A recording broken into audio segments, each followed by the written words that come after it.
अब यही सवाल रामायण में श्री राम को लेकर उठता है। क्या राम ने भी मांस खाया? सच बात यह है दोस्तों कि वेदों और वाल्मीकि रामायण में भी मीट खाने के उदाहरण मिलते हैं। आप सीता माता के पर्सनालिटी से सोच भी सकते हैं कभी कि वो गंगा माता को मांस ऑफर करेंगे। सुरा घट मतलब मदिरा का घड़ा नहीं, सुर प्लस अघट यानी कि जो देवताओं सुर के लिए असंभव हैं। नमस्कार दोस्तों, अभी जो आपने वीडियो देखा है ये ध्रुव राठी का है। मतलब कि पूरे साल भर इन्हें कुछ याद नहीं आएगा, लेकिन रामनवमी या फिर दशहरा के आने से पहले इनकी लेफ्टिस्ट प्रोपेगेंडा फैक्ट्री फिर से चालू हो जाती है। प्रभु श्री राम के निर्मल चरित्र पर ऐसे आरोप लगाते हैं ये। मैं पूरे वाल्मीकि रामायण के खंगाल के प्रूफ्स लेकर आया हूं। मतलब कि इतने दिनों तक इन्होंने धुरंधर पर वीडियो बनाया तो मैंने कुछ नहीं कहा। मैंने कहा कोई बात नहीं, स्किप कर देते हैं इसे। लेकिन अब बात हमारे धर्म पर आ चुकी है। मेरी गारंटी है पूरे इंटरनेट पर आपको ऐसी वीडियो और कहीं नहीं मिलेगी। आइए इस वीडियो को शुरू करते हैं। अब ये श्लोक हनुमान जी माता सीता से अशोक वाटिका में कहते हैं। ना तो प्रभु श्री राम ने कभी मांस खाया। वे 4 समय में उपवास करके 5वें समय में कंद, मूल और फल खाते हैं।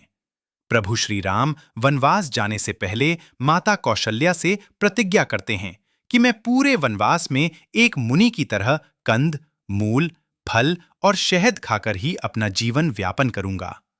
ऐसे परम आज्ञाकारी पुत्र इतनी कठोर प्रतिज्ञा करके जंगल में पनीर, बटर, मसाला खाने तो नहीं जाएंगे।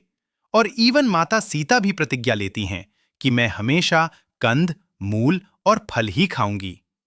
एक जगह प्रभु श्री राम सीता माता से कहती हैं कि हमें वृक्षों से गिरे फलों से ही अपना जीवन चलाना है और वन के कष्ट सहने हैं। एक जगह सीता जी श्री राम से कहती हैं, पत्रम मूलम फलम यत मलप्पम वा यदि वा बहुदास्यस स्वयं आर्तितन में मृत सोपम। इसका मतलब ये हुआ कि आप मुझे जो भी पत्ता, जड़ या फिर फल लाकर देंगे मैं उसे अमृत मानकर स्वीकार करूंगी। एक और जगह लक्ष्मण श्री राम से कहते हैं, मैं वन में फल मूल खाकर सुख से रहूंगा। एक जगह अयोध्यावासी चिंता करते हैं कि हमारे राम राजमहल के सुख सुविधाओं को छोड़कर फल मूल कैसे खा पाएंगे। एक जगह प्रभु श्री राम अपने मित्र गुहा से कहते हैं कि मुझे राजा नहीं बल्कि एक तपस्वी समझो जो सिर्फ फल मूल ही खाकर जीवन को चलाता है। इवन भगवान श्री राम ने राक्षसों का सामना करते हुए कहा कि हम कंद मूल खाने वालों को क्यों परेशान कर रहे हो। इवन ये श्लोक वाल्मीकि रामायण के साथ साथ श्री राम रक्षा स्तोत्र में भी आता है। और ये बात बिल्कुल क्लियर है कि रघुकुल रीत सदा चली आए, प्राण जाए पर वचन न जाए। भगवान श्री राम की प्रतिज्ञा कभी झूठी नहीं हो सकती, क्योंकि भगवान श्री राम अपने पूरे परिवार के सामने ये प्रतिज्ञा ले रहे हैं। और इनफैक्ट वो तो इतना तक कह देते हैं कि अपनी प्रतिज्ञा पालन करने के लिए अगर उन्हें लक्ष्मण या फिर सीता को छोड़ना पड़े या फिर अपने प्राण ही क्यों ना देने पड़े, तब भी वो अपना प्रतिज्ञा पालन करेंगे। इवन महाभारत के अनुशासन पर्व में भीष्म पितामह युधिष्ठिर महाराज से कहते हैं कि प्रभु श्री राम ने अपने पूरे जीवन में कभी भी मांस नहीं खाया। और कोई भी ऑथेंटिक संस्कृत डिक्शनरी निकाल के देख लीजिए, आप जानकर चौंक जाएंगे कि मांस शब्द के संस्कृत में 2 मतलब होते हैं।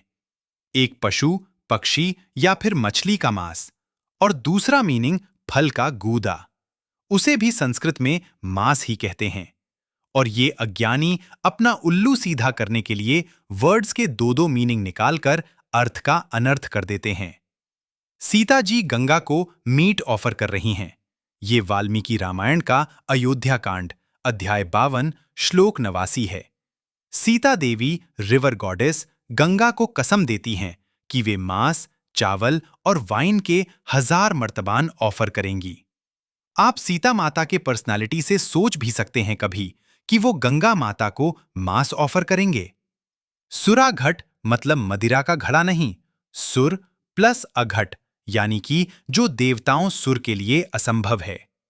ऐसे हजारों पदार्थों के साथ मां सीता गंगा माता का पूजा करना चाहती हैं। और साथ में मांस नहीं बल्कि फ्रूट, पल्प, फलों का गूदा। और इस श्लोक को पॉपुलर कर करके गड़बड़ मीनिंग निकालते हैं कि भगवान श्री राम हिरण को मारकर खा गए। पर यहां पर हथवा का मतलब जान से मारना नहीं, बल्कि हल्के से पीटना है, यानी कि हां। वैसे ही वाल्मीकि रामायण में ऐसे बहुत से श्लोक मिलेंगे जिनमें भगवान श्री राम और लक्ष्मण हिरणों के साथ क्रीड़ा कर रहे हैं, यानी